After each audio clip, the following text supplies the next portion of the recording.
Welcome back. Here's the common game. Today, in deck number 934, we're going to talk about Xur, the Eternal Schemer. Before we do that, let's thank all of the wonderful patrons out there and all of you for watching. You patrons, y'all make this show possible. Thank you very much. If you'd like to become a patron, the link is down below. And also a big shout out to our partner, Dragon Shield. Once again, same as last deck, this deck is in Dragon Shield white matte sleeves. I figure with the theme, it probably fit. So let's get into Xur here, shall we? So Xur, white, blue, black. For a 1/4 flyer. Enchantment creatures you control have... What? Death Touch, Lifelink, Hexproof. Okay. Target non-aura enchantment you control, so just a regular enchantment, becomes a creature in addition to its other types and has base, power, and toughness each equal to its mana value. Wow. So, obviously this is an enchantment creature deck, and you can turn your stuff that's not enchantments, or that's not creatures, your other enchantments, into creatures. So let's get to it. We have a little bit of ramp, Soul Ring, Signet, Decanter, and Searchlight. It's not a lot. We really don't need a lot. It's not a very high CMC deck. Our card draw, of course, it's hard for me to pass up Read the Bones. Y'all know that. The Dictative Crucifix. I mean, it's good. Before we get into our let's go ahead and do our enchant creature, shall we? It is all over the board here.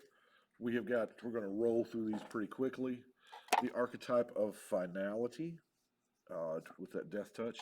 The archetype of Imagination with Flying.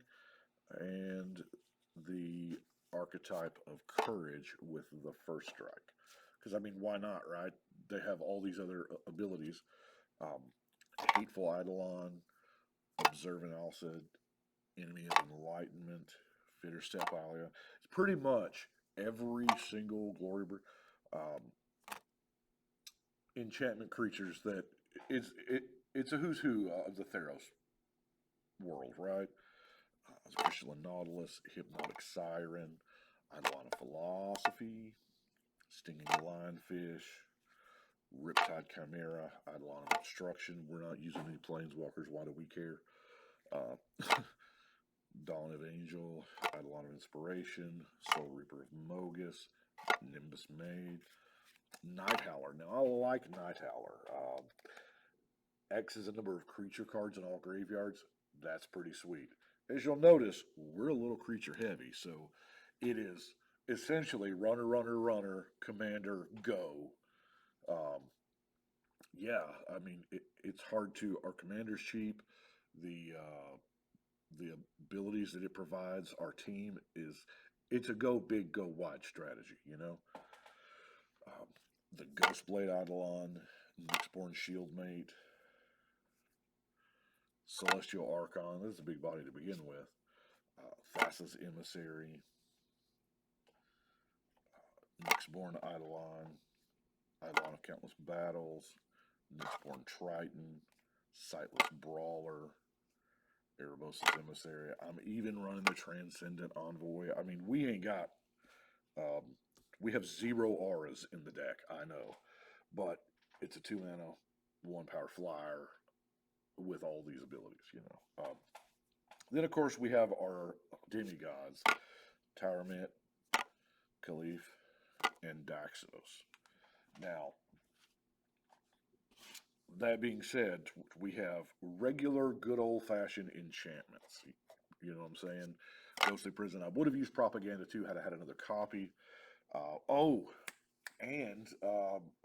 That Return to Ravnica one that counts your enchantments. That's one that needs to be in here as well. Y'all know the one I'm talking about. It eclipses my mind right now. But yes, that definitely needs to be in here. Maybe that can take the place of the Teferi's Ageless Insight. Probably, because I think it's similar cost, 4 or 5 or something like that. The Dictative Heliod, here again, I mean, it doesn't do anything, I get that, but with our commander making it to where it can become a creature, hey, that's not bad either. And just Enchanted Evening, make all your things enchantment. So if you want to just go balling with your Soul Ring, hey, go right ahead. But let's look at enchantment payoffs. First, we're going to I did not forget about the constellation creatures. Now, these reward you whenever it or another enchantment enters the battlefield. Um, so, yeah, this is yet even more creatures. The Thassa's Devourer, Grim Guardian, Whitewater Knight, Doomwake Giant, Underworld Coinsmith, Dreadbringer Lampets, Harvest Guard Alcius. And then the regular just enchantment payoffs, the Mesa Enchantress, just a card draw. Skybind, you get to O-Ring, target non-enchantment permanent. Now, yes, this works against the Enchanted Evening. I know that's a nombo, but I mean it's both of them are really good. And then of course our Sigil of the Empty Thrones to generate 4/4 angels for our trouble of casting a enchantment. So we have removal wise not a lot because our enchantments do a lot of that for us, right? We've already covered a lot of those. Disenchant, negate, despark, and soul snare. And that is going to bring us to our non-basic lands. Pretty much just about trying to get our colors, the Orzhov Basilica, Tranquil Cove, Forsaken Sanctuary, Terramorphic Expanse, Dismal Backwater, Arcane Sanctum, Temple of Enlightenment, Orzhov Guildgate, Dimir Aqueduct, Evolving Wilds, Command Tower, Azorius Chancery, Scoured Barrens, Meandering River, Chihuahua Refuge. I know that's a whole lot of tap lands. And lastly, our Deserted Beach. So that is what we have got for Xur. It's pretty much a very linear build. I went straight with the commander, and I mean it is play runners and go, because our creatures will have so many abilities. I've had the chance to play it a couple of times. It's worked out pretty good for me. But that is what I have got for today. I do appreciate all of you. Thank you so much for watching, liking, subscribing, all that.